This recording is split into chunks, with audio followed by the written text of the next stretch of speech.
Welcome back to our channel CG foundation. तो बहुत दिन हो गए कोई वीडियो नहीं आई और बस इंट्रोडक्टरी वीडियो आई, तो मैंने सोचा चलो फाइनली अब आरंभ करते हैं, स्टार्ट करते हैं फर्स्ट चैप्टर क्लास 10 साइंस का, जो है हमारे पास केमिकल रिएक्शंस एंड इक्वेशंस। ठीक है, तो अब कैसे समझें कि केमिकल रिएक्शंस होती क्या है। ठीक है, एग्जाम्पल ले लेते हैं थोड़े से रोजमर्रा की जिंदगी वाले। अगर मैं बहुत सारे फ्रूट्स को ले आऊं और अपने घर में रख दूं लाके, या तुम ले आओ बहुत सारे फ्रूट्स को और अपने घर में रख दूं लाके, वो भी 1 दिन 2 दिन 3 दिन, हफ्ता हो गया, 10 दिन और फिर 20 दिन हो चुके हैं। ठीक है, अब 20 दिन के बाद मैं उन फ्रूट्स की हालत देखूं जाके, तो तुम्हें क्या लगता है कि वो सेम फर्स्ट डे वाली कंडीशन में ही होंगे या उनमें कुछ चेंजेस आ जाएंगे? ऑब्वियसली चेंजेस आ जाएंगे, स्मेल आने लग जाएगी और कहीं गल जाएंगे, सड़ जाएंगे और खाने के लायक नहीं बचेंगे। तो वो किस रीजन की वजह से हुआ? टेम्परेचर चेंज होता रहा, दिन रात, कभी धूप पड़ रही है, कभी कुछ हो रहा है, तो वो सारे चेंजेस, टेम्परेचर अफेक्ट कर रहा है उस चेंजेस को, और उसको हम बोल रहे हैं कि कुछ केमिकल रिएक्शन हो रहा है। ठीक है, फोटोसिंथेसिस, अब प्लांट्स फोटोसिंथेसाइज करते हैं, अपना खाना बनाते हैं with the help of photosynthesis, वो भी केमिकल रिएक्शन हो रहा है। ठीक है, अलग अलग कॉन्सेप्ट्स और अलग अलग हमें चीजें चाहिए अलग अलग तरह की केमिकल रिएक्शंस कराने के लिए। तो अब करते हैं स्टार्ट और समझते हैं सबसे पहली चीज कि what is a chemical reaction. Chemical reaction आखिरकार होता क्या है? ठीक है, उससे पहले 2 चीजें याद रखेंगे और समझेंगे। एक चीज हमारे पास क्या है, फर्स्ट चीज अगर मैं बात करूं तो सबसे पहली चीज है हमारे पास रिएक्टेंट। ठीक है, तो रिएक्टेंट देखेंगे कि रिएक्टेंट का क्या सीन चल रहा है और रिएक्टेंट क्या है। अगर कोई भी केमिकल रिएक्शन हो रही है, ठीक है, मैंने बोला फ्रूट्स लाई, या फिर मैं दूध से दही ही क्यों ना बना रही हूँ, ठीक है, तो दही बनाने के लिए भी मुझे दूध चाहिए, थोड़ी सी छोटी सी दही का खट्टा बोलते हैं जिसे, वो चाहिए, और फिर मुझे उसको ओवरनाइट रखना पड़ेगा, तब वो केमिकली रिएक्ट करके मेरे को कर्ड बना के देगा, है ना। तो सबसे पहली चीज किसी भी केमिकल रिएक्शन को करने के लिए, कराने के लिए हमें चाहिए रिएक्टेंट्स, जो रिएक्ट होके, आपस में रिएक्ट होके, जुड़ के या तोड़ के क्या बनाएंगे, एक न्यू प्रोडक्ट फॉर्म करेंगे। तो रिएक्टेंट्स चाहिए हमको सबसे पहली चीज किसी भी केमिकल रिएक्शन को परफॉर्म कराने के लिए, और हमेशा केमिकल रिएक्शन से हमें एक न्यू प्रोडक्ट मिलता है, एक न्यू चीज मिलती है, और उसको हम रिप्रेजेंट कर रहे हैं प्रोडक्ट से।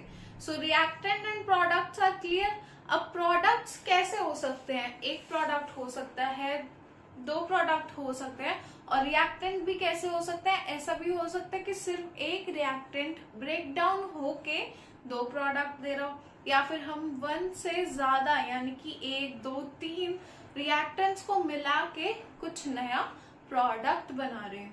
ठीक है, तो आई थिंक कि यहाँ तक तो बहुत बेसिक तो समझ भी आ गया होगा। अब देखते हैं आगे क्या चल रहा है। तो ये एक स्लाइड है जिसपे हमने लिख दिया कि what is a chemical reaction. यहाँ लिखा है 1 or more substances। 1 or more substances के साथ अगर थोड़ा सा गौर करोगे तो दिखेगा रिएक्टेंट्स लिखा है। हमने अभी बताया रिएक्टेंट्स क्या होते हैं।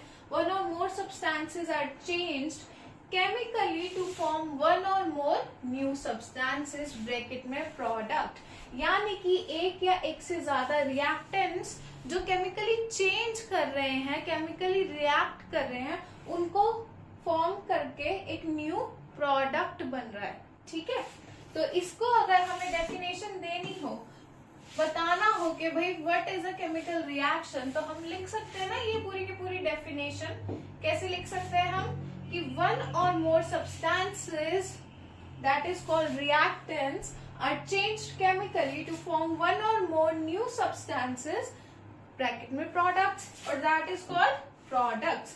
अभी समझाने के लिए एक और चीज यहाँ पे मैंने दिखाई तुम्हें कि रिएक्टेंट्स एज रिएक्टेंट्स, रोजमर्रा की जिंदगी के एग्जांपल ले रहे हैं, तो एज रिएक्टेंट्स लिया मैंने ऑयल। ठीक है, ऑयल ले लिया, घी ले लिया, उसके बाद लिए मैंने एग्स, अंडे ले लिए खाने वाले, ठीक है, फिर लिया मिल्क यानी कि दूध लिया, फिर ली शुगर, चीनी ले ली, और फिर फ्लावर यानी कि मैदा या फिर आटा ले लिया, और इन सबको मिक्स करके मैंने क्या बना दिया, एक बैटर बनाया और हीट कर दिया कहाँ पे, ओवन में, और प्रोडक्ट मेरे पास आ गया केक। सेम वही थ्योरी है सारी की सारी केमिकल रिएक्शन की, कि अब हम केमिस्ट्री की बात कर रहे हैं तो हम लेंगे अलग अलग एलिमेंट्स। तुमने सुने होंगे सोडियम है, मैग्नीशियम है हमारे पास, वाटर है, ऑक्सीजन है। तो सबसे बेसिक एग्जांपल Mg को अगर मैं O2 के साथ रिएक्ट कराऊं तो क्या बनेगा, 2MgO। ये देखो ये भी अलग ही चल रहा है। हाँ, तो ये मेरे पास दो रिएक्टेंट्स हो गए और ये मेरे पास क्या है, प्रोडक्ट है। ठीक है, दो रिएक्टेंट्स, दो एलिमेंट्स को रिएक्ट करा के मैंने एक प्रोडक्ट बना दिया, that is chemical reaction. And उसके बाद मेरे पास यहाँ कुछ और चीजें भी लिखी हुई हैं, तो हम थोड़ा सा गौर उन पर भी करेंगे। ठीक है, तो one way to tell if a chemical reaction has occurred to see if the original reactants can be recovered unchanged, यानी कि एक तरीका ये भी है कि हम देख सकते हैं कि केमिकल रिएक्शन हुई है या नहीं। अगर रिकॉल करो 9th क्लास, तो फिजिकल चेंज और केमिकल चेंज पढ़ा हुआ है तुम सबने। ठीक है, तो केमिकल चेंज वो होता है जिसका रिजल्ट जो निकल गया ना, उसके बाद उसको हम रिवर्स नहीं कर सकते, दैट इज इरिवर्सिबल। तो केमिकल रिएक्शन इज दैट अगर हो गई तो वो जो हमारे पास रिएक्टेंट्स थे उनको हम वापस नहीं ला सकते। और क्या है यहाँ पे, can not remove reactants from products, यानी कि जो प्रोडक्ट आ गया हमारे पास अब उसमें से दोबारा से वैसा रिएक्टेंट हम नहीं बना सकते। तो what is a chemical reaction, I think बिल्कुल क्लियर हो गया होगा कि केमिकल रिएक्शन क्या होता है। उसके बाद हमारे पास क्या है, केमिकल रिएक्शन के बाद कि हम केमिकल रिएक्शन को एक्चुअल में आइडेंटिफाई कैसे करते हैं। तो केमिकल रिएक्शंस हमारे पास वाटर बन रहा है, ठीक है, वाटर बन रहा है और बहुत सारी चीजें हो रही है, ग्लूकोज बन रहा है, तो हम अलग अलग तरह की केमिकल रिएक्शंस परफॉर्म करते हैं। ठीक है, अब हम उनको कैसे आइडेंटिफाई करेंगे कि कौन सी रिएक्शन कैसे हो रही है, किस रीजन की वजह से हो रही है, कि कौन कौन से कैरेक्टर्स इन्वॉल्व हैं हमारी रिएक्शंस के होने में। ठीक है बच्चों, तो सबसे पहली चीज है, सबसे पहला इंपॉर्टेंट कैरेक्टर है किसी भी केमिकल रिएक्शन के होने का, वो है change of state. Change of state का मतलब है कि जो स्टेट, हमें पता है 3 states, solid, liquid and gas. ठीक है, तो ऐसा हो सकता है कि मैंने क्या किया, मैंने जो मेरी वाटर वेपर्स थी या फिर जो मेरे पास पानी था, जब मैं पानी को बहुत ज्यादा हीट करती हूँ, बॉईल करती हूँ, तो एक टाइम पे पानी कम होने लग जाता है बर्तन में। तो कैसे कम होता है, क्योंकि वो हीट चेंज हो रही है वेपर्स में, तो वो लिक्विड से वेपर्स यानी कि गैसियस स्टेट में जा रहा है, और उसको मैं बोल सकती हूँ चेंज ऑफ स्टेट। सबसे पहला कैरेक्टर क्या है हमारे पास, चेंज ऑफ स्टेट। तो एग्जाम्पल क्या है, when hydrogen gas reacts with oxygen, अरे हाँ, when hydrogen gas reacts with oxygen gas, it results in formation of water. When H2 reacts with O2, it results in formation of water. ठीक है बच्चों, H2 gas reacts with oxygen, it results in the formation of water. Balance कर देते हैं, अभी पढ़ेंगे कि balancing का क्या सीन चल रहा है। ठीक है, उसके बाद क्या है, change in colour.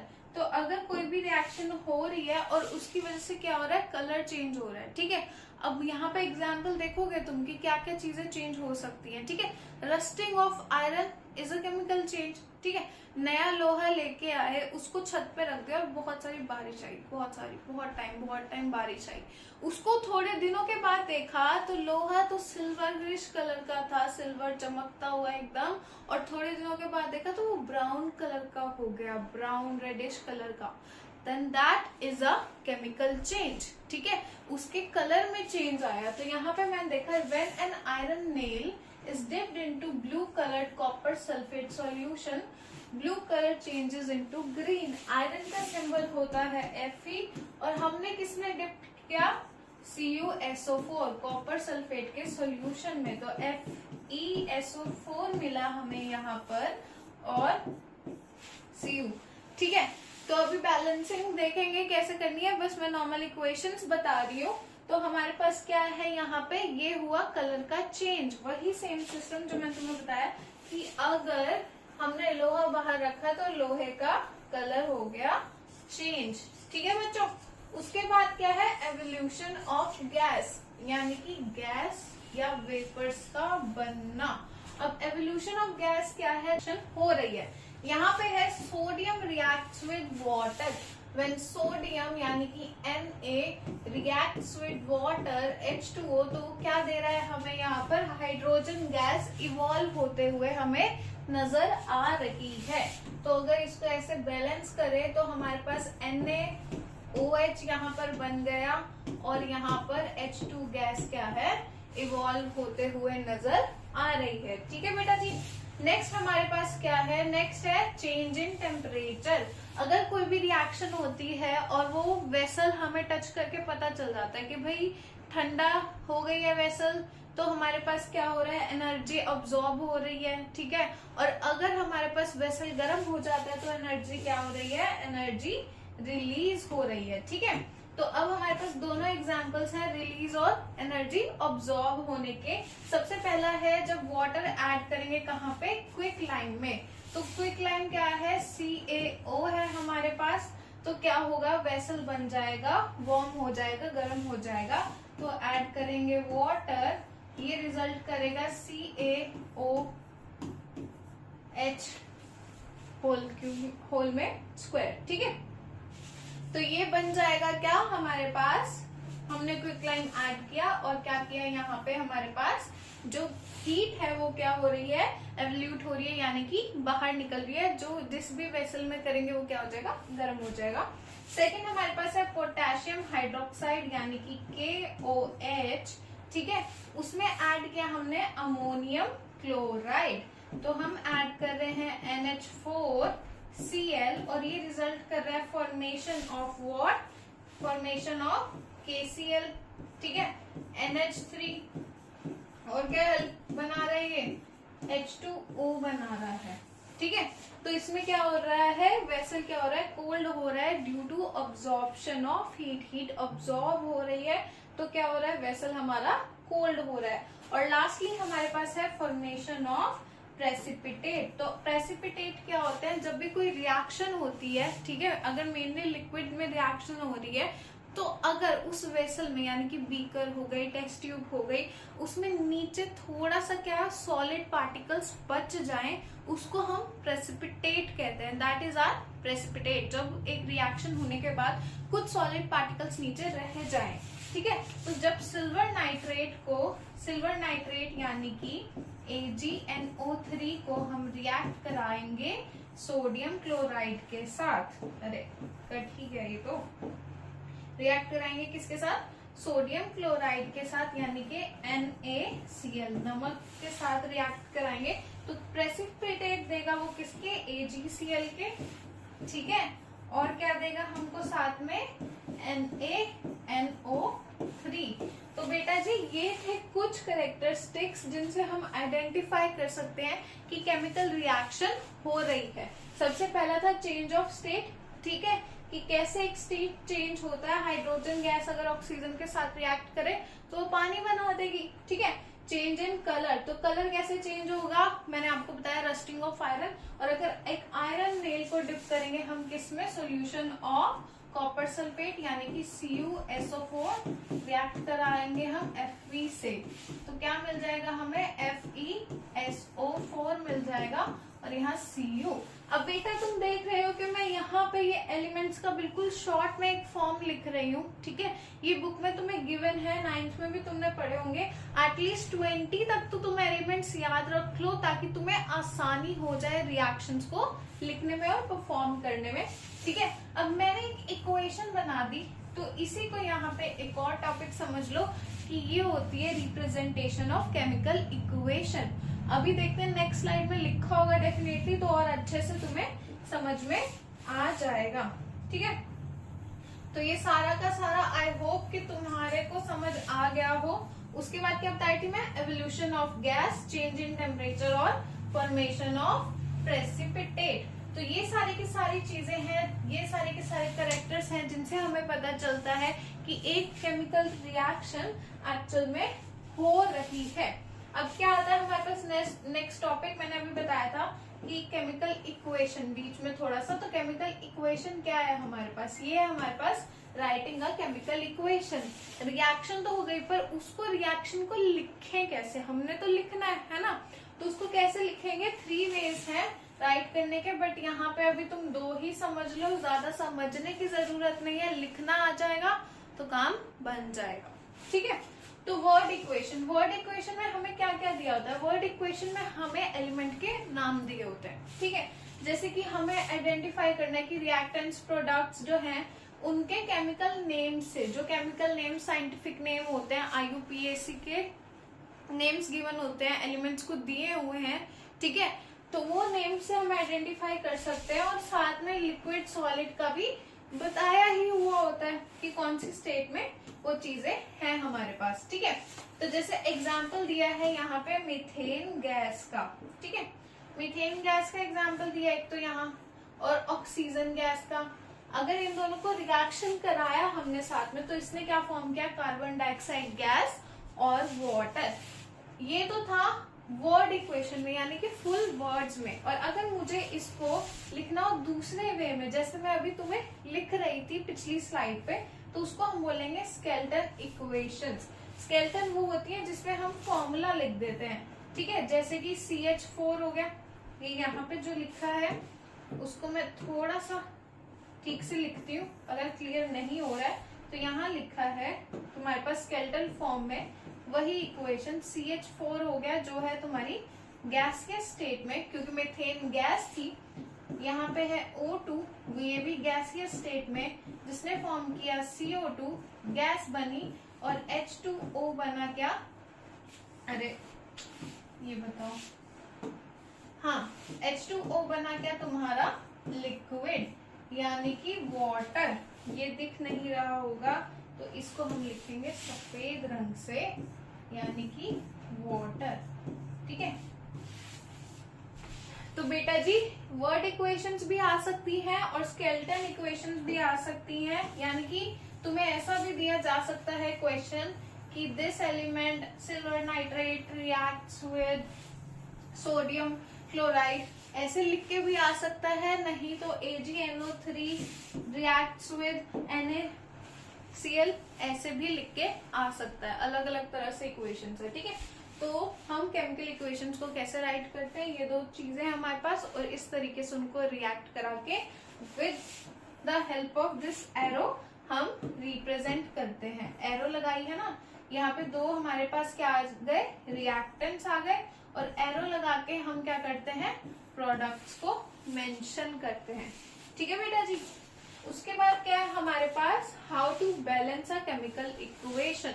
Maximum times, maximum number of questions इसमें से आते ही आते हैं इस चैप्टर के। ठीक है, तो हमारे पास क्या है, एक केमिकल इक्वेशन को बैलेंस कैसे करें। हम बैलेंसिंग का पहले मतलब समझ लेते हैं अपनी भाषा में, शब्दों में, कि बैलेंसिंग होती क्या है। ठीक है, अब मैंने तुम्हें यहाँ पे बताया था कि मेरे पास क्या है, यहाँ पे रिएक्टेंट्स होते हैं, एरो लगा के मैं यहाँ पे क्या दे रही हूँ, प्रोडक्ट्स दे रही हूँ। तो रिएक्टेंट्स मेरे पास 1 2 जितने मर्जी हो, और प्रोडक्ट मेरे पास आ रहा है 3।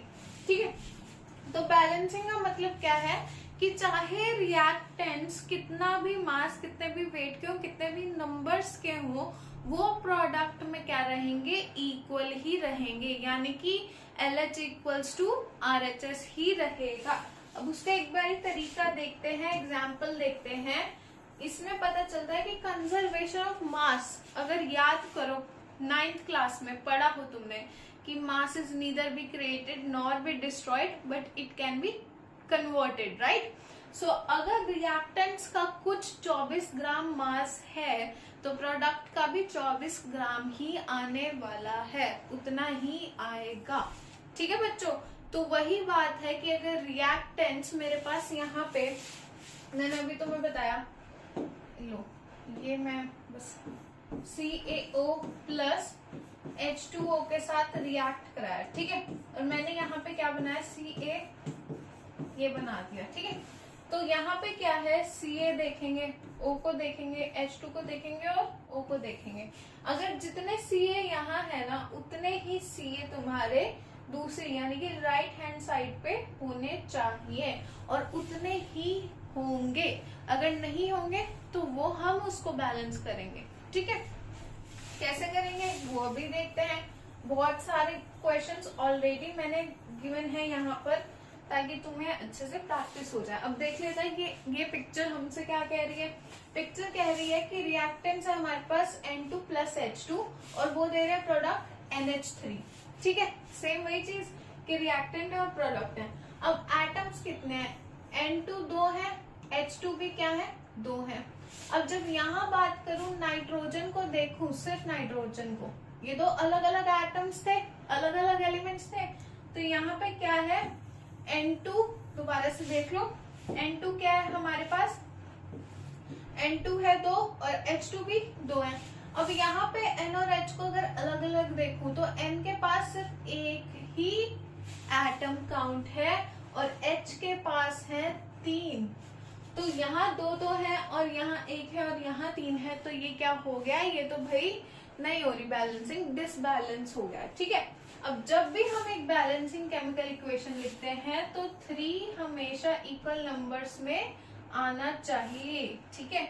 अगर उस साइड इतने एटम्स है तो इस साइड भी इतने एटम्स आने चाहिए। और बैलेंस करने के लिए इक्वेशन को हम क्या करेंगे, अब क्या करेंगे, मोस्टली ट्राई करेंगे कि इवन नंबर से मल्टीप्लाई करें ताकि हमारे लिए कैलकुलेशन इजी हो जाए, ठीक है। इवन नंबर जैसे 2, 4 उससे मल्टीप्लाई करें। तो देखते हैं अब कैसे कर सकते हैं। N2 यहाँ है तो अगर मैं यहाँ पे 3 लगा दूं या इवन नंबर बनाने की कोशिश करेंगे, अगर मैं यहाँ 3 लगा दूं तो ये H टोटल कितने हो गए, 3 इंटू 2 6H हो गए यहाँ पर, ठीक है बच्चों। और वहीं पर सेम मैं क्या करूं, नाइट्रोजन को मल्टीप्लाई करूं 1 से, तो यहाँ नाइट्रोजन 2 हो गए। तो नाइट्रोजन यहाँ भी 2 है और यहाँ भी 2 है हमारे पास। और हाइड्रोजन वहां पे कितना था, 3 था, तो यहाँ पे मैंने हाइड्रोजन को मल्टीप्लाई कर दिया 2 से, तो यहाँ पे भी मेरे पास 6 हाइड्रोजन हो गए। तो अब यहाँ भी मेरे पास 2NH3 है और यहाँ भी मेरे पास 2NH3 है, यानी कि दोनों हैंड साइड्स क्या है, इक्वल है, और उसको बोलेंगे हम balancing of any chemical equation, ठीक है बच्चों। तो अब यहाँ पे है कुछ क्वेश्चंस और ये थोड़ा सा एक समझने के लिए रूल्स दिए हुए हैं कि कैसे कैसे तुम समझ सकते हो, कौन कौन से स्टेप्स फॉलो कर सकते हो कोई भी केमिकल इक्वेशन को बैलेंस करते टाइम, ठीक है। तो adjust the coefficients not the subscript, यानी कि कोफिशिएंट्स यानी कि जो ये होते हैं, ठीक है, ये नंबर्स जो यहाँ पे यहाँ नंबर्स लिखे जाएंगे, उन कोफिशिएंट्स को एडजस्ट करने की कोशिश करो, ना कि इनको एडजस्ट करने की कोशिश करो इन नंबर्स को, ठीक है। पहली चीज ये। उसके बाद क्या है, इवन या ऑड, उनको मल्टीप्लाई बाय करो 2 ताकि वो सारे के सारे क्या हो जाए, इवन हो जाए। जैसे कि मैंने पहले बताया कि कोशिश करो कि सारी की सारी इक्वेशन में तुम इवन नंबर से मल्टीप्लाई करो, ठीक है, पहली चीज ये। फिर बैलेंस करो पॉली एटॉमिक आयंस को as a whole. Polyatomic ions कैसे होते हैं, जैसे ये हो गया NH3, ये पूरा का पूरा एक आयन साथ में, तो इसको इस ऐसे आयन को हम बोल देंगे पॉली एटॉमिक आयन, ठीक है। या फिर ऐसे ये वाले जो आयन्स होते हैं, ठीक है, इनको हम बोल देंगे क्या, पॉली एटॉमिक आयन। तो अगर मैं इनको बैलेंस करूंगी, ऐसे एलिमेंट्स को बैलेंस करूंगी, तो मैं इसके पास भी 2 दूंगी और इसके पास भी 2 दूंगी, ठीक है, जो ब्रैकेट्स में होता है बेसिकली। और फिर चेक करूंगी कि जो मेरी केमिकल इक्वेशन है वो बैलेंस है या नहीं। तो अब यहाँ पे मेरे पास गिवन है कुछ केमिकल इक्वेशंस, देखते हैं क्या ये बैलेंस है ऑलरेडी या हमें इनको बैलेंस करना पड़ेगा। ठीक है, तो सबसे पहली है Zn प्लस 2HCl, ये दे रही है हमें ZnCl2 प्लस H2। तो Zn अगर मैं देखूं, यहाँ लिखती हूँ, इस साइड पे Zn मेरे पास क्या है 1 है। मुझे नहीं पता ये मार्कर कितना विजिबल होगा इस कलर से, तो कलर चेंज ही करते हैं, ऐसे एक्सपेरिमेंट करने का मन कर जाता है। तो Zn क्या है, लो किया तो येलो आ गया। हाँ, तो Zn क्या है मेरे पास यहाँ पे 1 है। ठीक है, इस साइड पे 2HCl का मतलब है ये होल से मल्टीप्लाई हो रहा है, पूरे के पूरे H और Cl से मल्टीप्लाई हो रहा है, यानी कि H भी मेरे पास क्या है, जो यहाँ फ्रंट में तुम्हारे पास नंबर होगा वो क्या होगा, पूरे होल से, होल एलिमेंट जो भी गिवन होगा उससे क्या होगा, मल्टीप्लाई होगा। तो हमारे पास H क्या है 2 है और Cl भी क्या है यहाँ पर 2 है। ठीक है, अब देखती हूँ इस राइट हैंड साइड को कि यहाँ पे क्या सीन चल रहा है। तो यहाँ पे क्या है, Zn सिंगल है, तो Zn यहाँ पर भी क्या है 1 है, Cl यहाँ पर 2 लिखा है, तो यहाँ Cl क्या है 2 है और प्लस H2 है, यानी कि H यहाँ पर क्या है 2 है। तो यहाँ 1 यहाँ 1 यहाँ 2 यहाँ 2 और यहाँ Cl 2। तो ये और ये दोनों क्या है, right hand side equals to left hand side. इसका मतलब है कि ये वाली हमारी इक्वेशन क्या है, ऑलरेडी बैलेंस्ड है। ठीक है, अब देखते हैं हम नेक्स्ट इक्वेशन की। नेक्स्ट इक्वेशन में हमारे पास क्या सीन चल रहा है। तो हमारे पास यहाँ पे CuO है। ठीक है, इसको कहाँ लिखे हम, रुको लिखेंगे, क्यों नहीं लिखे। तो CuO चल रहा है, यहाँ देख लेना बच्चों। ठीक है, CuO चल रहा है, तो Cu एक हैंड साइड पे Cu मेरे पास 1 है, O मेरे पास क्या है यहाँ पे, ये भी 1 है। ठीक है, प्लस क्या है H2SO4, तो H मेरे पास क्या है 2 है, H 2 है, S मेरे पास क्या है सिंगल है यानी कि 1 है, और O के पाँव में 4 है यानी कि O मेरे पास है 4। ठीक है, लेफ्ट हैंड साइड की तो ये चीज हो गई। अब मैं देखूं, अगर बात करूं राइट हैंड साइड की, तो राइट हैंड साइड में मेरे पास क्या है, मेरे पास Cu कितना है, Cu मेरे पास यहाँ भी क्या है 1 है। ठीक है, S मेरे पास यहाँ भी 1 है, O मेरे पास यहाँ भी 4 ही है, और H2 यानी कि H मेरे पास यहाँ भी 2 है, और O यहाँ पे एक और है। ठीक है बच्चों, तो यानी कि यहाँ पे जो टोटल O है वो कितने हो गए, 4 ये और 1 ये, यानी कि टोटल O इस साइड राइट हैंड साइड मेरे पास 5 है। तो जब मैंने सेकेंड इक्वेशन देखी तब मुझे पता चला कि Cu यहाँ 1 है, यहाँ 1 है, O यहाँ 1 है, यहाँ 1 है, मतलब टोटल O 5 है, और इस साइड भी टोटल O कितने हैं 5 है, टोटल H 2 है, और इस साइड S 1 है, और यहाँ पर भी S 1 है। तो हमारी ये इक्वेशन भी ऑलरेडी बैलेंस्ड है। ठीक है बच्चों, तो इसको हमें बैलेंस करने की जरूरत नहीं पड़ी। अब देखते हैं नेक्स्ट इक्वेशन, वो बैलेंस्ड है ऑलरेडी या फिर नहीं है। ठीक है, तो Zn है हमारे पास, S है, और क्या है Zn और S ही है। यहाँ पे Zn 1 है, S भी 1 है, यहाँ भी Zn 1 है, S भी 1 है, तो ये भी क्या है बैलेंस्ड है ऑलरेडी, सारी की सारी इक्वेशंस। यहाँ Zn 1 है, यहाँ पर C 1 है, O यहाँ पर कितने हैं 3 है, यहाँ Zn 1 है, यहाँ O 1 है, यहाँ C 1 है, और यहाँ O 2 लिखा है, तो O 2 है। तो प्रोडक्ट्स टोटल की बात होगी तो O यहाँ पर 1 है और यहाँ पर 2 है, तो हम टोटल कैलकुलेट करके O को 3 बोलेंगे।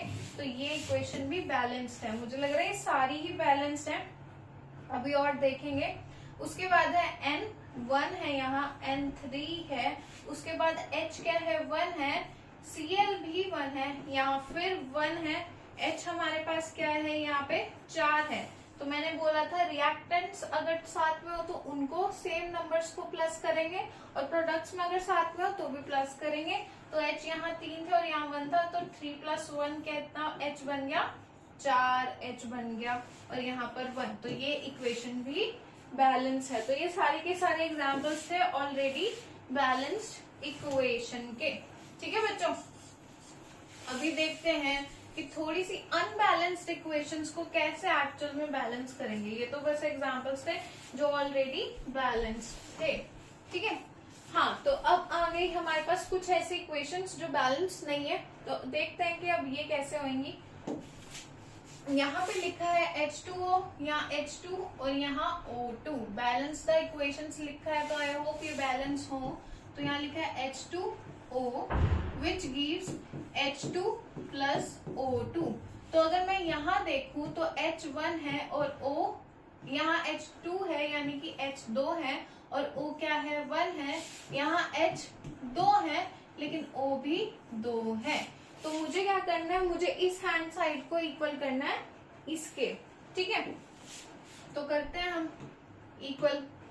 कैसे होएगा ये? ठीक है, तो यहाँ पे पहले हम अपना छोटा सा स्पेस क्रिएट करेंगे जिस स्पेस में हम बता सके। ठीक है, फिर दोनों हैंड साइड्स लिख ली।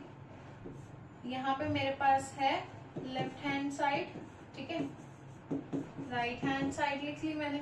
ठीक है, तो यहाँ मेरे पास H कितने हैं, 2 है। O यहाँ पे क्या है मेरे पास 1 है। यहाँ पे H 2 है और O कितने हैं मेरे पास, यहाँ भी 2 है। तो ऐसा कुछ करना चाहिए कि O 2 हो जाए, यानी कि 2 से मल्टीप्लाई करना चाहिए या किसी भी इवन नंबर से। ठीक है, ताकि इक्वल नंबर ऑफ चीजें हमारे पास आ जाए।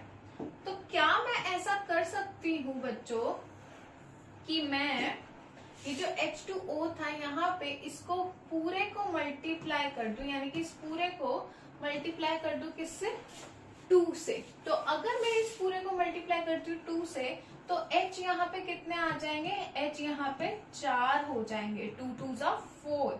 ठीक है, और O कितने हो जाएंगे, 2 हो जाएंगे।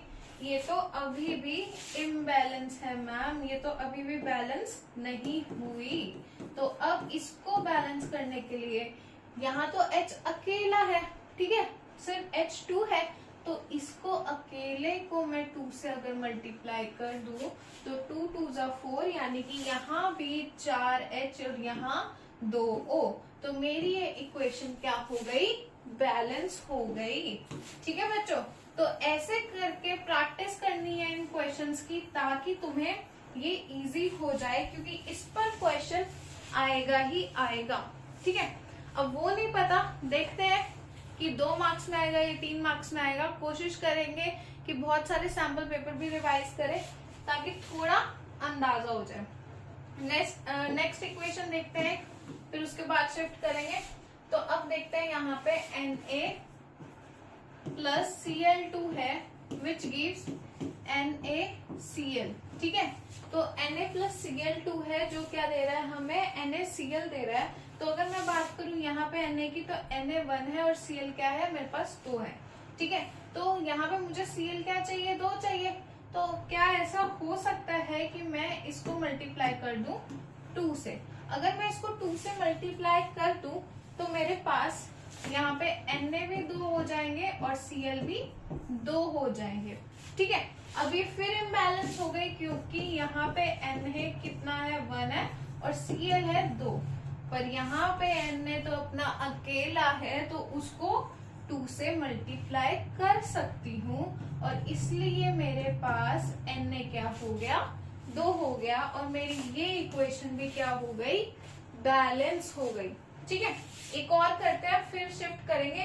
बाकी 8 इक्वेशंस है, मैं 3 ही करा रही हूँ, तो 5 होमवर्क के लिए, प्रैक्टिस के लिए। ठीक है, आप सबके लिए। तो हम लेते हैं थोड़ी सी ये बड़ी वाली इक्वेशन जिसमें 2, हाँ ठीक है। तो हमारे पास यहाँ पे क्या है, मार्कर पहले बदलेंगे कलर। अब हमारे पास यहाँ क्या है, हमारे पास है HCl plus Zn which gives H2 plus ZnCl2। ठीक है बच्चों, तो हमारे पास अगर मैं यहाँ देखूं H1 है और यहाँ देखूं तो H2 है। ठीक है, लेकिन Cl यहाँ 1 है और यहाँ पे 2 है। तो मैं झट से सोचा कि भाई 2, पहले तो यहाँ 2 लगा देती हूँ। ठीक है, ताकि मेरा H और Cl तो क्या हो जाए, दोनों के दोनों सेम हो जाए। फिर मैंने यहाँ देखा Zn 1 है और यहाँ भी Zn 1 है, इट मीन्स मेरी इक्वेशन क्या हो गई, बैलेंस हो गई। तो आई होप कि तुम्हें बैलेंसिंग ऑफ इक्वेशंस अच्छे से समझ में आया हो, और जो जो क्वेश्चंस इसमें से रह गए हैं प्लीज उसको आज प्रैक्टिस करना, ताकि तुम्हारी बैलेंसिंग क्या हो जाए, स्ट्रॉन्ग हो जाए। अब चलते हैं हम अपने नेक्स्ट टॉपिक की तरफ, ठीक है बच्चों। तो नेक्स्ट टॉपिक यहाँ देख के पता चल रहा होगा कि types of reactions with examples, यानी कि अब केमिकल रिएक्शंस और इक्वेशंस पढ़ रहे हैं तो केमिकल रिएक्शंस भी पढ़ लेते हैं ना, कितना टाइप्स की होती है और क्या क्या चीजें होती हैं उसमें। तो हमारे पास टोटल है अभी 5 टाइप्स की केमिकल रिएक्शंस, ठीक है। हमारे सिलेबस में सबसे पहली है कॉम्बिनेशन रिएक्शन, ठीक है। अब यहाँ पे उसको डिफाइन भी किया हुआ है सारी रिएक्शंस को, बट अपन स्लाइड टू स्लाइड डिफाइन करेंगे, स्लाइड टू स्लाइड पढ़ेंगे, ठीक है। एक ही स्लाइड में सारा नहीं पढ़ने वाले, है ना। तो कॉम्बिनेशन रिएक्शन, ठीक है, उसका एग्जाम्पल दिया है यहाँ पर प्यारा सा Mg+O2 बन रहा है यहाँ पे, ठीक है, मैग्नीशियम ऑक्साइड। फिर सेकंड है हमारे पास डीकॉम्पोजिशन रिएक्शन, ठीक है। आगे डीकॉम्पोजिशन रिएक्शन में भी हमारे पास क्या है, 3 टाइप्स हैं, मतलब 3 प्रकार से वो हो सकती है, ठीक है। उसके बाद क्या है हमारे पास थर्ड डिस्प्लेसमेंट रिएक्शन। तो डिस्प्लेसमेंट रिएक्शन में क्या है वो भी अभी अपन देखेंगे। फिर हमारे पास है फोर्थ डबल डिस्प्लेसमेंट रिएक्शन, हमेशा लाइन टेढ़ी लगती है भाई, डबल डिस्प्लेसमेंट रिएक्शन। फिर lastly we have redox reactions. तो हमारे पास ये सारी की सारी अलग अलग तरह की रिएक्शंस है, और अभी देखेंगे कि एक्चुअल में इन रिएक्शंस का मतलब क्या और क्या इनमें चल रहा है, ठीक है। तो सबसे पहली रिएक्शन क्या है हमारे पास, कॉम्बिनेशन रिएक्शन है, ठीक है। इसको सिंथेसिस रिएक्शन भी कहा जाता है। रेड लेते हैं, चलो। तो कॉम्बिनेशन रिएक्शन है और इसको सिंथेसिस रिएक्शन भी कहा जाता है। कॉम्बिनेशन कंबाइन करना बेसिकली, ठीक है। कॉम्बिनेशन का मतलब है कि ये कंबाइन किया, ये जोड़ा, ठीक है। नाम से पता चल रहा है कि 2 चीजें, 2 रिएक्टेंट्स कंबाइन होने की बात हो रही है, जुड़ने की बात हो रही है, ठीक है। It is also known as synthesis reaction, पहली चीज ये। और इसको अगर डिफाइन करो कि ए लिया और बी लिया और दोनों को जोड़ के ए बी बना दिया, मैंने बता दिया कंबाइन कर दिया, ठीक है। दूध और चीनी ली, मिक्स किया, मीठा दूध बना दिया, ठीक है, उसको कंबाइन कर दिया। फिर क्या है, पुटिंग टुगेदर एलिमेंट्स और compounds to make a compound is known as combination reaction. तो ऐसे रिएक्टेंट्स को या एक दो तीन रिएक्टेंट्स को इकट्ठे करके जोड़ना और उससे क्या करना, नया प्रोडक्ट बनाना, उसको बोलते हैं हम कॉम्बिनेशन रिएक्शन। जैसे कि मैंने पीछे बताया कि एग्जाम्पल गिवन था, तो मेरे पास था यहाँ पे, ठीक है, ये गिवन था पीछे, तो मैंने Mg लिया यानी कि मैग्नीशियम ले लिया और क्या ले लिया, उसको ऑक्सीजन के साथ रिएक्ट करा दिया और यहाँ पे मैंने बना दिया मैग्नीशियम ऑक्साइड। तो इस तरह की बिल्कुल सिंपल रिएक्शंस को मैं बोल सकती हूँ क्या, वो मेरी सारी की सारी रिएक्शंस क्या है, कॉम्बिनेशन रिएक्शंस हैं, ठीक है। यहाँ पे गिवन है इक्वेशन, एक एग्जाम्पल, 2 एग्जाम्पल्स गिवन है, Mg लिया, O2 लिया और रिएक्ट करा दिया, बस। उसके बाद अमोनिया लिया और HCl के साथ रिएक्ट करा के अमोनियम क्लोराइड बना दिया, ठीक है। तो बेसिक तरह की, सिंपल तरह की रिएक्शंस क्या है मेरे पास, वो सारी की सारी हैं कॉम्बिनेशन रिएक्शंस। तो कॉम्बिनेशन रिएक्शन में क्या है, combining 1 or 2 products together to form a new product is known as combination reaction. अब कॉम्बिनेशन रिएक्शन पढ़ लिया तो उसके कुछ एग्जांपल्स भी देख लेते हैं विद डिफरेंट एलिमेंट्स, ठीक है, कंपाउंड्स के साथ। तो अगर 2 कंपाउंड्स के बीच में रिएक्शन हो रही है, ठीक है, जैसे कि NH3 हो गया और HCl हो गया, तो हमें मिलेगा अमोनियम क्लोराइड यहाँ पर, ठीक है। उसके बाद क्या, CaO और CO2 के साथ रिएक्शन हो रही है तो हमें मिल रहा है कैल्शियम कार्बोनेट, ठीक है। NH3 और H2SO4 के साथ रिएक्शन हो रही है तो हमें मिल रहा है NH42SO4 यानी कि अमोनियम सल्फेट, ठीक है बेटा जी। और अगर रिएक्शन हो रही है बिटवीन एलिमेंट्स एंड कंपाउंड्स, तो हम इसको कैसे डिफाइन करेंगे कि भाई 2CO और O2 के साथ रिएक्शन हो रही है, गैस गैस की रिएक्शन हो रही है, तो हमारे पास कार्बन डाइऑक्साइड आ रही है। SO2 और O2 की रिएक्शन हो रही है तो सल्फर ट्राइऑक्साइड आ रही है, ठीक है, कार्बन मोनोऑक्साइड आ रही है। एलिमेंट्स क्या है, वो एलिमेंट्स मेटल्स और नॉन मेटल्स एलिमेंट्स में आते हैं हमारे पास, ठीक है। तो मेटल्स तो भाई पता ही है कि मेटल्स क्या होते हैं, ठीक है। तो मेटल्स और नॉन मेटल्स की बात हो रही है। कंपाउंड्स हमारे पास तुम देख ही चुके हो। नेक्स्ट हमारे पास आती है डीकॉम्पोजिशन रिएक्शन, ठीक है। तो डीकॉम्पोजिशन रिएक्शन क्या है, बिल्कुल अपोजिट ऑफ, बिल्कुल उल्टी है किसके, कॉम्बिनेशन रिएक्शन के। कॉम्बिनेशन रिएक्शन में 2 और मोर सब्सटेंसेस कंबाइन करते हैं ताकि एक नई चीज बन पाए, ठीक है। और यहाँ पे क्या होता है, उल्टा होता है। इसका मतलब कि एक जो चीज, एक जो रिएक्टेंट है वो ब्रेक डाउन होता है, टूटता है, और उससे क्या बनता है हमारे पास, 1 से 2 या 3 प्रोडक्ट्स फॉर्म होते हैं, 3 नए प्रोडक्ट्स फॉर्म होते हैं, ठीक है बच्चों। तो यहाँ पर क्या है, 1 रिएक्टेंट ब्रेक डाउन इनटू 2 और more products and that reaction is known as decomposition reaction. यहाँ पे 2 बॉल्स थी, जुड़ी हुई थी, ब्रेक डाउन हुई, एक ग्रीन अलग आ गई और एक ब्लू अलग आ गई, ठीक है। जनरल फॉर्म में A+B जुड़ा हुआ था और ब्रेक डाउन होके क्या हो गया, A+B अलग अलग हो गया, ठीक है। उसके बाद एलिमेंट्स में अगर कर रहे हैं, CO था, ब्रेक डाउन हो गया, C+ हो गया। और अगर कंपाउंड्स में बात कर रहे हैं, एलिमेंट्स कंपाउंड अभी छोड़ दो, जब समझोगे अच्छे से समझोगे, अभी रिएक्शंस पे ध्यान दो बस, ठीक है। तो CaOH होल का स्क्वायर और CaO और उसने क्या दे दिया, वाटर दे दिया, ठीक है। अब देखते हैं डीकॉम्पोजिशन रिएक्शंस विद एग्जांपल्स। तो मैंने तुम्हें बताया था कि डीकॉम्पोजिशन रिएक्शंस में क्या होते हैं, कुछ टाइप्स हैं, कैसे कैसे अलग अलग तरीके से हो रही हैं। तो 3 टाइप्स होते हैं, ठीक है। तो फोटोलिसिस हो गया, इलेक्ट्रोलिसिस हो गया, और इसमें थर्मल भी आती है, ठीक है। तो क्या है हमारे पास, सबसे पहली चीज है, हमने लिया यहाँ पे फेरिक हाइड्रोक्साइड, FeOH का क्यूब, ठीक है। और यहाँ पे ये जो साइन है तुम्हारे पास, ये साइन है तुम्हारे पास हीट का, ठीक है। तो ये हीट मिली, इसको एनर्जी मिली, ठीक है। और उसकी वजह से क्या बन गया, चेंज हो गया कि इसमें फेरिक ऑक्साइड और वाटर में, ठीक है। अगर तुम्हारे पास हीट मिली, हीट एनर्जी मिली, तो उसको चेंज कर दिया किसमें, फेरिक ऑक्साइड में। और हीट का मतलब क्या था तुम्हारे पास, हीट यानी कि थर्मल, ठीक है।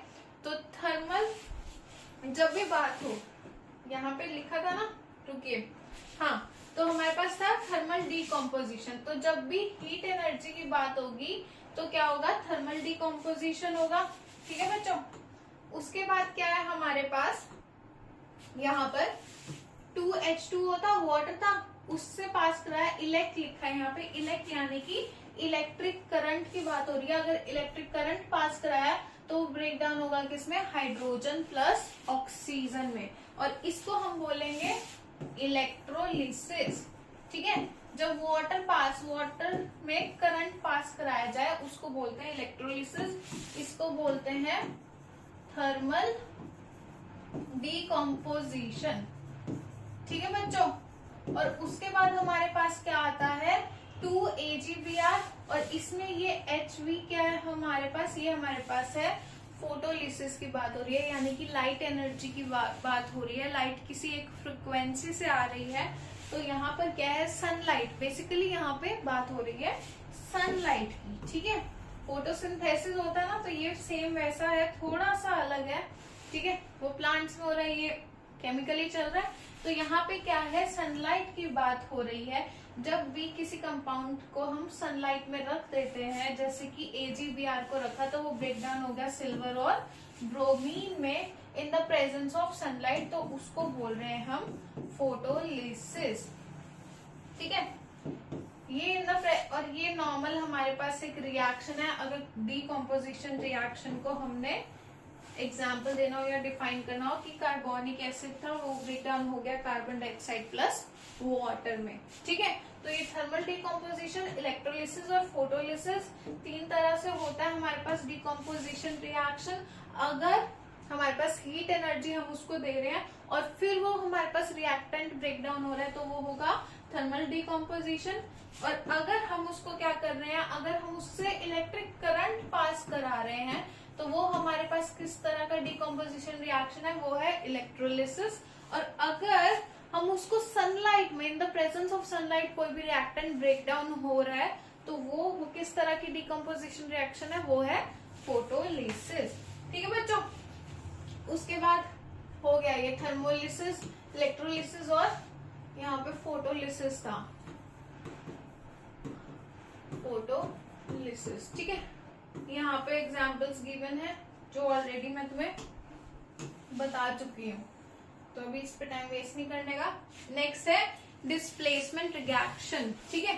तो डिस्प्लेसमेंट रिएक्शन में क्या होता है, more reactive element, displacement reaction में क्या होता है कि more reactive element displaces are least या less reactive element from its compound और सॉल्यूशन की बात हो रही है, ठीक है। तो यहाँ पे बनी हुई है रिएक्टिविटी सीरीज जो तुम्हें दिमाग में होनी चाहिए याद, ठीक है। यहाँ पे थोड़ा सा दिमाग का काम और ज्यादा बढ़ गया, यानी कि याद रखना है। तो ये रिएक्टिविटी सीरीज को तुमने याद रखना है, ये रिएक्टिविटी सीरीज ऐसे है, ठीक है। क्या चल रहा है, ये सीधी लाइन ही नहीं बन पाती है, हाँ जी। तो ये रिएक्टिविटी सीरीज ऐसे है, ठीक है। Potassium, sodium, calcium, magnesium, aluminium, carbon, zinc, iron, tin, lead, hydrogen, copper, silver और गोल्ड और देन प्लैटिनम, ठीक है। तो अगर मोस्ट रिएक्टिव है तो most reactive we have potassium, sodium, calcium और लीस्ट रिएक्टिव प्लैटिनम, गोल्ड और सिल्वर है, ठीक है। तो ये ऐसे इंक्रीज हो रहा है रिएक्टिविटी सीरीज हमारा, ठीक है। तो अगर ए कंपाउंड है और बी प्लस सी थे, तो अगर ए ज्यादा रिएक्टिव है एज कंपेयर टू बी तो वो रिप्लेस करेगा बी को, यानी कि धक्का मारेगा और जगह ले लेगा किसकी, बी की। एग्जाम्पल दिया हुआ है Fe गिवन है, CuSO4 गिवन है, ठीक है। Fe गिवन है और CuSO4 गिवन है। और अगर रिएक्टिविटी सीरीज में देखूं, Fe यानी कि क्या है मेरे पास, आयरन है और Cu क्या है, कॉपर है। तो Fe comes before than Cu, तो इसलिए Fe ने मारा धक्का किसको, Cu को, और उसने जगह ले ली Cu की और बन गया FeSO4। तो बहुत सिंपल चीज है कि डिस्प्लेसमेंट रिएक्शन में सिर्फ रिएक्टिविटी सीरीज का ध्यान होगा तो बहुत इजीली कोई भी रिएक्शन या इक्वेशन को तुम जान सकते हो, ठीक है। अब ये है एक एनसीईआरटी का गिवन एग्जांपल जो एनसीईआरटी में दिया हुआ है, एक्टिविटी है बेसिकली। तो ये हमारे पास सॉल्यूशन था CuSO4 का, कॉपर सल्फेट का सॉल्यूशन है और ये आयरन नेल है, यानी कि ये Fe है। तो जब हम थोड़ी देर बाद देखते हैं, ठीक है, थोड़ी देर बाद देखते हैं, पहले जो सॉल्यूशन होता है वो ब्लू कलर का होता है, बट क्योंकि आयरन ने डिस्प्लेस किया किसको, Cu को, तो फिर क्या हो गया, Cu आ गया उस आयरन नेल पर और सॉल्यूशन बन गया चेंजेस इनटू ग्रीन कलर, क्योंकि वो CuSO4 से ब्लू कलर सॉल्यूशन था CuSO4 का और वो बन गया FeSO4, जो सॉल्यूशन क्या है हमारे पास यहाँ पे ग्रीन कलर का, ठीक है। तो ये एक्टिविटी गिवन है, ये एनसीईआरटी से ही ली हुई है। ये किसकी एक्टिविटी गिवन है, ये गिवन है डिस्प्लेसमेंट रिएक्शन की। अब कुछ एग्जांपल्स हैं डिस्प्लेसमेंट रिएक्शंस के। सिर्फ रिएक्टिविटी सीरीज ध्यान होगी तो डिस्प्लेसमेंट रिएक्शन तो टन हो रही है, ठीक है।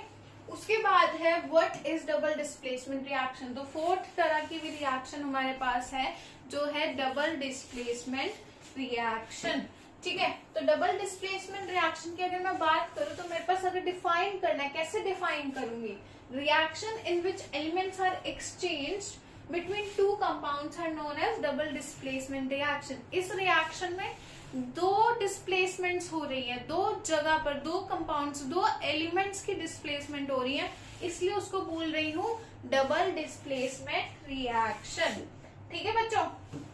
तो अब यहाँ देखो, अगर Na2SO4 BaCl2, ठीक है, सोडियम सल्फेट, बेरियम क्लोराइड, ठीक है।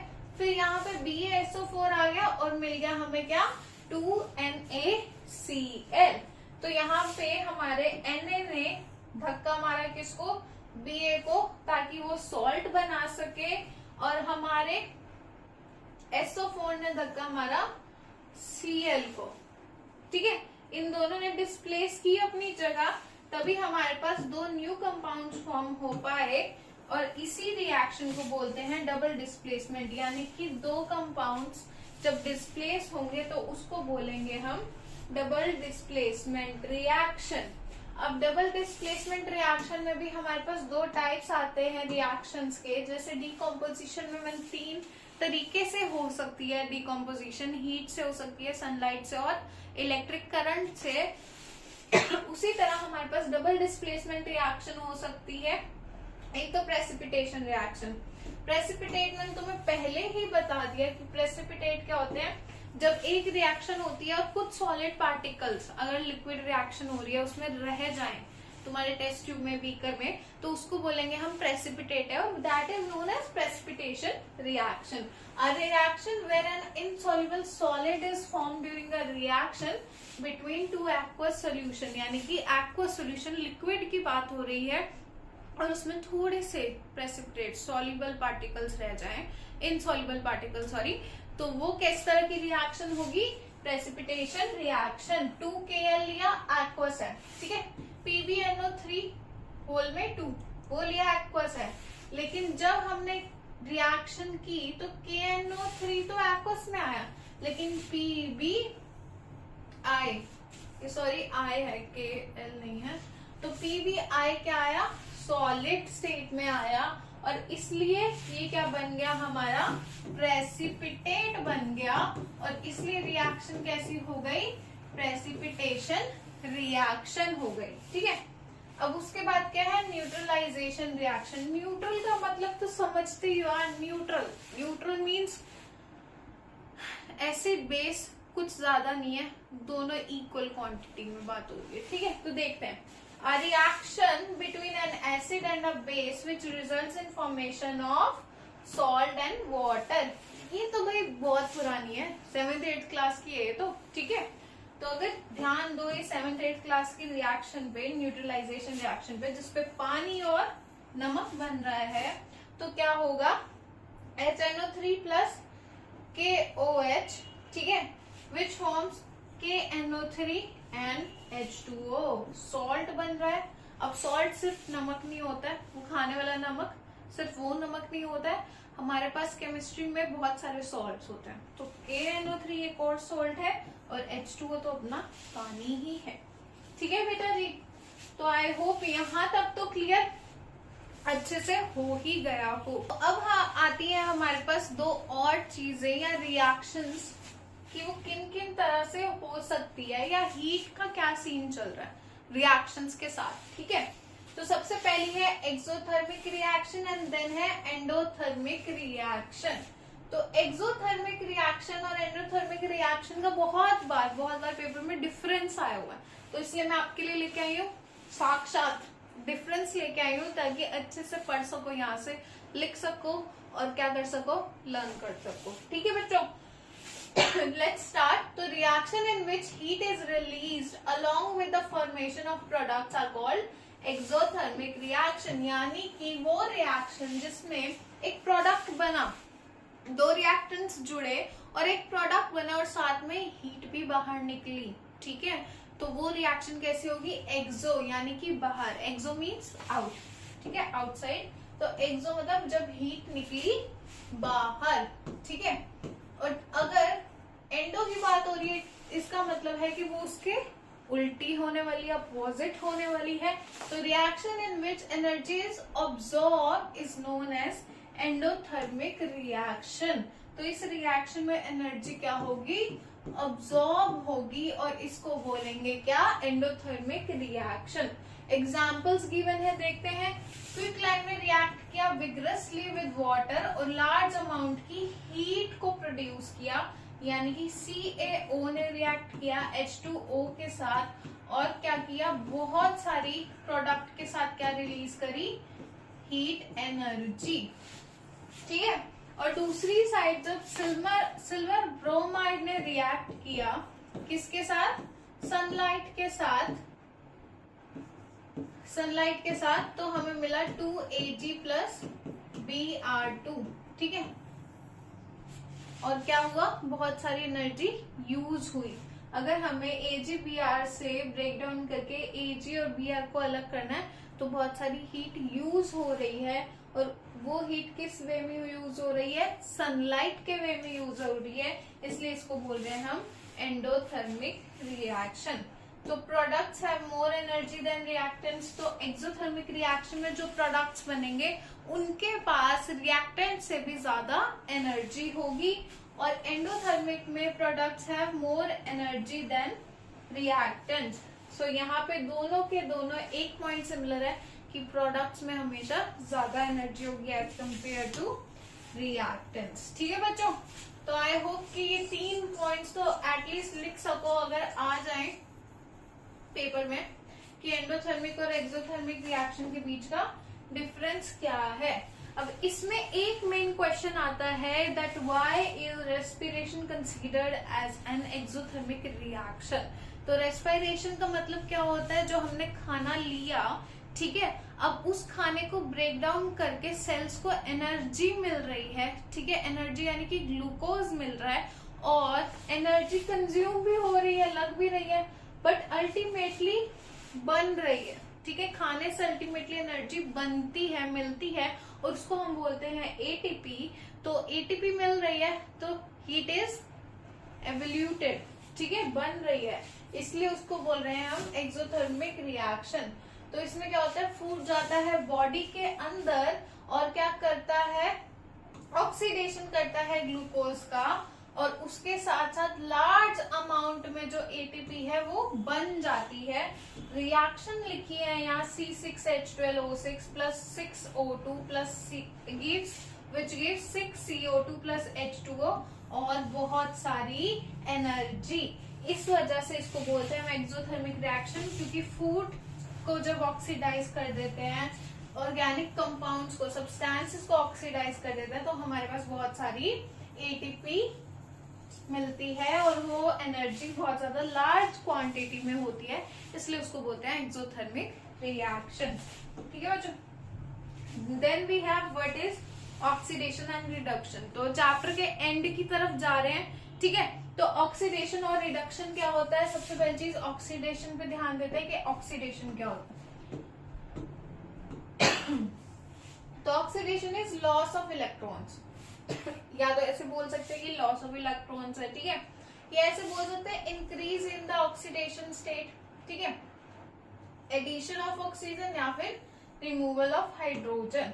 तो एक ऑक्सीडेशन को तुम कितने ढंग से डिफाइन कर सकते हो, कि या तो addition of oxygen, oxygen add हो रहा है तो ऑक्सीडेशन है, H रिमूव हो रहा है तो ऑक्सीडेशन है, या फिर इलेक्ट्रॉन्स ऐड हो रहे हैं तो ऑक्सीडेशन, ठीक है। यहाँ इलेक्ट्रॉन्स आएगा, इलेक्शंस लिख दिए यहाँ पे, इलेक्ट्रॉन्स, ठीक है, इलेक्ट्रॉन्स, ठीक है। अब यहाँ पे हमने देखा क्या, यहाँ पे हमने एक एग्जांपल देखा 2SO2, ठीक है, 2SO2 है plus O2 which gives 2SO3। तो यहाँ पे जितने O थे उससे ज्यादा 2 O और ऐड हुए, यानी कि एडिशन ऑफ ऑक्सीजन हुआ, तो उसको हम बोल रहे हैं कि ऑक्सीडेशन हो रहा है। और अगर रिमूवल ऑफ हाइड्रोजन हो रहा है, 2NH3 में से ब्रेक डाउन करके डिकम्पोज करके N2 अलग 3H2 अलग, हाइड्रोजन रिमूव हो रहा है, यानी कि ऑक्सीडेशन हो रहा है, ठीक है बच्चों। उसके बाद क्या है हमारे पास, उसके बाद है हमारे पास रिडक्शन। तो रिडक्शन को हम कैसे डिफाइन कर सकते हैं, या तो रिमूवल ऑफ ऑक्सीजन या फिर एडिशन ऑफ हाइड्रोजन। तो CO2 को ब्रेक करके C प्लस O2 अलग अलग हो रहा है, CO2 में से O हटा रहे हैं, तो उसको बोलेंगे हम रिडक्शन। या फिर H2 प्लस Cl2 को ऐड कर रहे हैं और HCl बना रहे हैं, तो उसको बोलेंगे हम रिडक्शन, यानी कि एडिशन ऑफ हाइड्रोजन और रिमूवल ऑफ ऑक्सीजन, ठीक है। हाँ, यहाँ पे एक टॉपिक आता है, तो जब किसी भी रिएक्शन में, किसी भी केमिकल रिएक्शन में ऑक्सीडेशन प्लस रिडक्शन साथ में हो रही हो, देन उस रिएक्शन का नाम हम देते हैं क्या, उस रिएक्शन का हम नाम देते हैं क्या, redox reaction. Re for reduction, red for reduction and ox for oxidation. ठीक है, तो कंबाइन करके वो बन जाती है हमारे पास रिडक्शन प्लस ऑक्सीडेशन। जिस भी केमिकल रिएक्शन में एक टाइम पे हो रही हो, साथ में हो रही हो, तो उसको बोलेंगे हम रिडॉक्स रिएक्शन। ठीक है, तो यहाँ पे हम देखते हैं क्या है, oxidation is loss of electrons and reduction is gain of electrons. ठीक है, इसमें एक और चीज है ऑक्सीडाइजिंग और रिड्यूसिंग एजेंट। ठीक है, तो अगर मैं यहाँ पे देखूं MnO2, तो यहाँ पे क्या हो रहा है, जाके Mn के साथ मेरा O हट रहा है, यानी कि रिमूवल ऑफ ऑक्सीजन हो रहा है। तो यहाँ पे क्या हो रहा है, मेरे पास रिडक्शन हो रही है। ठीक है, और अगर मैं अपना HCl की बात करूं, तो यहाँ पर मेरे पास ऐड हो रहा है वो। ठीक है, और यहाँ पे मेरा रिमूवल ऑफ क्या हो रहा है, क्लोरीन हो रहा है। ठीक है, तो उसको क्या बोलूं मैं, यहाँ पर ऑक्सीडेशन हो रही है। ठीक है, तो यहाँ रिडक्शन हो रही है या ऑक्सीडेशन हो रही है, तो ये रिएक्शन को मैं बोल सकती हूँ कि ये रिडॉक्स रिएक्शन है। ठीक है, अब एक चीज याद रखो, जहां पर भी जो भी सब्सटेंस क्या कर रहा है, रिडक्शन कर रहा है, यानी कि Mn पर क्या हो रही है, रिडक्शन हो रही है, तो उसको मैं बोलूंगी ऑक्सीडाइजिंग एजेंट। ठीक है, और यहाँ पर मेरे पास ये सब्सटेंस H पे क्या हो रही है, ऑक्सीडेशन हो रही है, तो H को मैं बोलूंगी रिड्यूसिंग एजेंट। ठीक है, तो रिड्यूसिंग एजेंट और ऑक्सीडाइजिंग एजेंट अपोजिट है बेसिकली। जो जहां रिडक्शन हो रही है वहां पर ऑक्सीडाइजिंग एजेंट, और जहां ऑक्सीडेशन हो रही है वहां पर रिड्यूसिंग एजेंट की बात हो रही है। ठीक है, रिडॉक्स रिएक्शन के एग्जांपल्स है कुछ मेरे यहाँ पर। क्या है हमारे पास थर्ड इक्वेशन में 2CuSO4Kl, तो Kl के साथ जुड़ रहा है हमारे पास, K के साथ क्या जुड़ रहा है, SO4, यानी कि ऑक्सीडेशन हो रही है। ठीक है, ऑक्सीडेशन हो गई यहाँ पे, और CuSO के साथ, SO4 के साथ O था, तो यहाँ पर मेरे पास क्या हो रही है, रिडक्शन हो रही है। तो यहाँ पर मैंने बोला कि वो उल्टा हो जाता है रिड्यूसिंग और ऑक्सीडाइजिंग एजेंट का। तो जहां ऑक्सीडेशन हो रही है, ये मेरे पास कौन सा एजेंट हो गया, ये मेरे पास है रिड्यूसिंग एजेंट, और ये मेरे पास कैसा एजेंट हो गया, ये मेरे पास हो गया ऑक्सीडाइजिंग एजेंट। आई होप तुम्हें ऑक्सीडेशन, रिडक्शन और ऑक्सीडाइजिंग एजेंट और रिड्यूसिंग एजेंट का फर्क अच्छे से समझ में आ गया हो। Next we have 2 more topics left. First one is corrosion. तो कोरोजन क्या होता है, कोरोजन होता है जब एक मेटल एक्सपोज होता है किससे, मॉइस्चर और एयर, वाटर या फिर एसिड से एक्सपोज होता है, उनके कांटेक्ट में आता है फॉर सम टाइम, और उसकी वजह से क्या होता है, एक लेयर उसकी ऑक्सीडाइज हो जाती है और वो मेटल को वीक कर देती है, और प्लस उसके कलर में भी चेंज आ जाता है।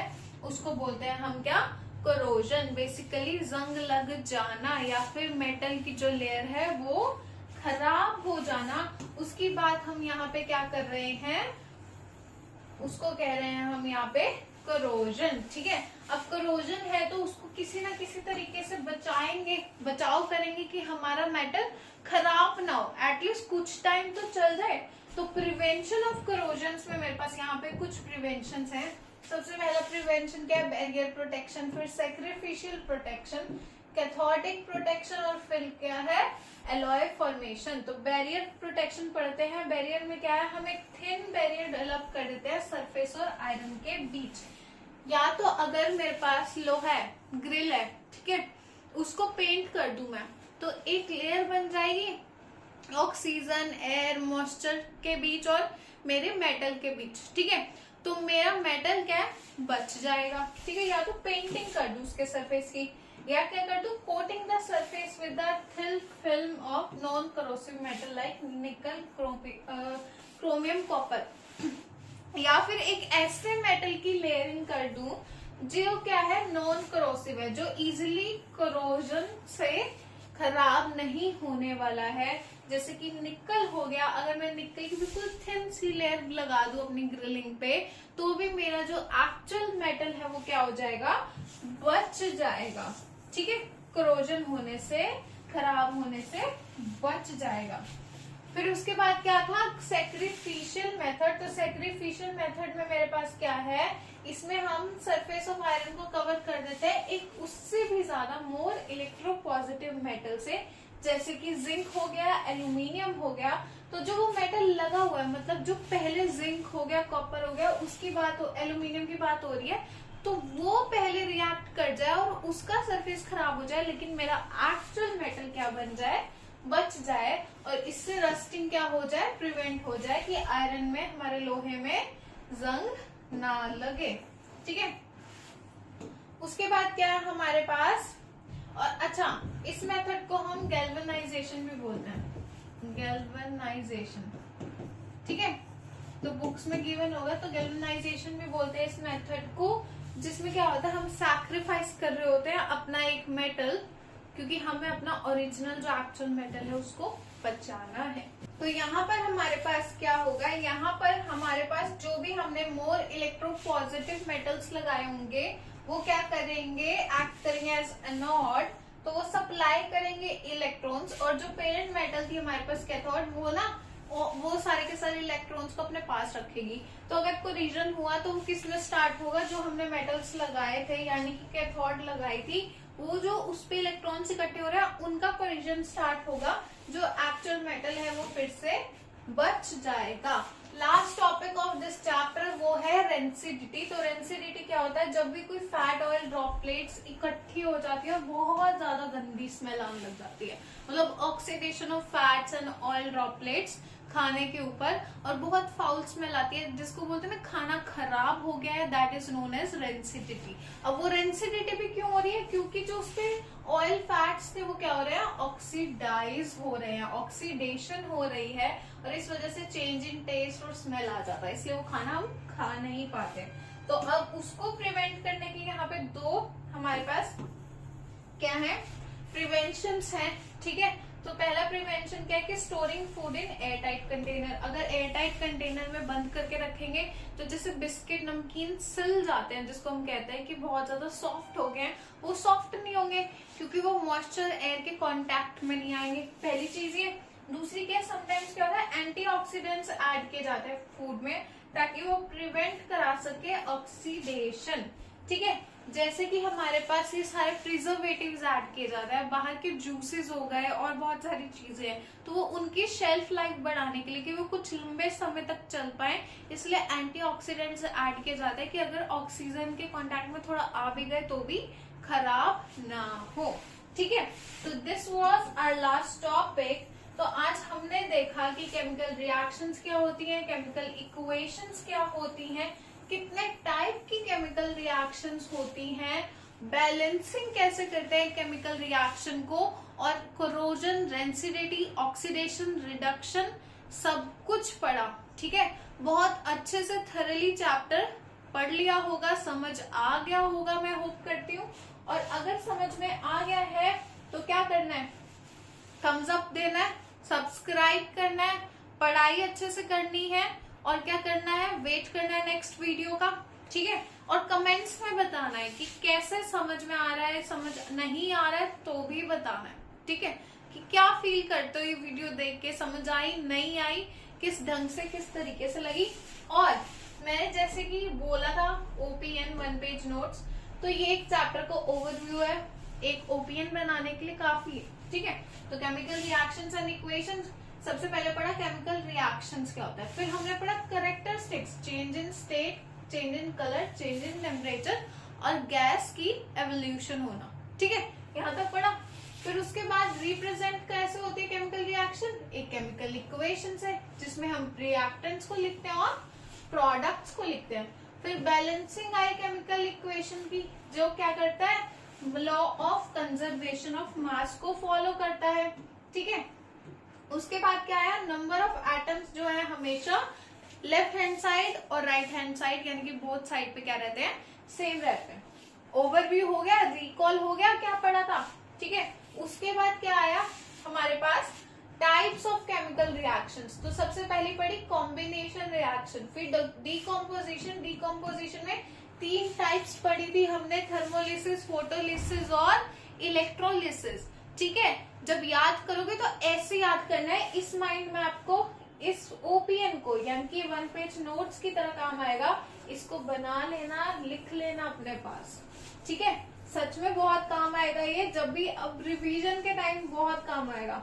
अभी तुम्हें, अरे बताओ इतनी मेहनत से क्या ये हो गया, अभी तुम्हें लग रहा होगा कि क्या है ये, हाँ ठीक है, बट बना लो, ट्रस्ट में रिवीजन के टाइम सच में बहुत काम आएगा।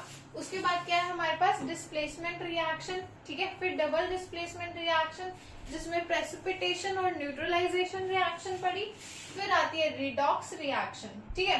फिर हमने क्या पढ़ा, हीट एक्सचेंज, यानी कि एक्सोथर्मिक और एंडोथर्मिक रिएक्शन क्या क्या होती है, किस तरह की होती है, वो पढ़ी। फिर हमने पढ़ा क्या, कोरिजन, जब रिएक्टिव मेटल का सरफेस अटैक होता है एयर और मॉइस्चर से। और रेंसिडिटी क्या होता है, oxidation of fats and oils. तो ये पूरा का पूरा मैंने बोला था कि ओपीएन मिलेगा, तो ये चैप्टर का 1 शॉर्ट ओपीएन है, बिल्कुल शॉर्ट में है, और अगर पढ़ोगे तो याद रहेगा। फिर वो हो गया, छोड़ो अपन साफ ही नहीं कर रहे अब, तो ओपीएन साथ साथ में मिल चुका है तुम्हें, ठीक है, बिल्कुल साथ में ओपीएन मिला वीडियो के साथ। तो इसको क्या करने का है तुम्हें, इसको अच्छे से उतार लेना, लिख लेना कहीं पे, और रिवीजन के टाइम याद करना, ठीक है। बुक बंद करके बस ये ओपीएन देखना है, देन रिकॉल करना है, एक एक दो दो रिएक्शंस रिकॉल करनी है। मस्त सा पेपर होगा, अच्छे से होगा, और बाद में थैंक यू भी बोल सकते हो, है ना। तो थैंक्स फॉर वॉचिंग। अगर अच्छा लगा तो ऐसी वीडियोस और भी आ रही हैं, सारे चैप्टर्स की, क्लास 10 की वीडियो देखना। और हाँ, मैंने तुम्हें बताया था सीजी फाउंडेशन के किसको, टेलीग्राम को फॉलो कर लेना, ठीक है। मिटा दिया मैंने फिर से, तो यहाँ लिखते हैं, नेक्स्ट पेज पे लिखेंगे अपन, यहाँ क्यों लिखे है ना, अपन वहां लिखेंगे। तो सीजी फाउंडेशन के Instagram, oh sorry, no not Instagram, तो सीजी फाउंडेशन के टेलीग्राम चैनल को फॉलो कर लेना, मतलब ज्वाइन कर लेना यार। Okay, bye bye.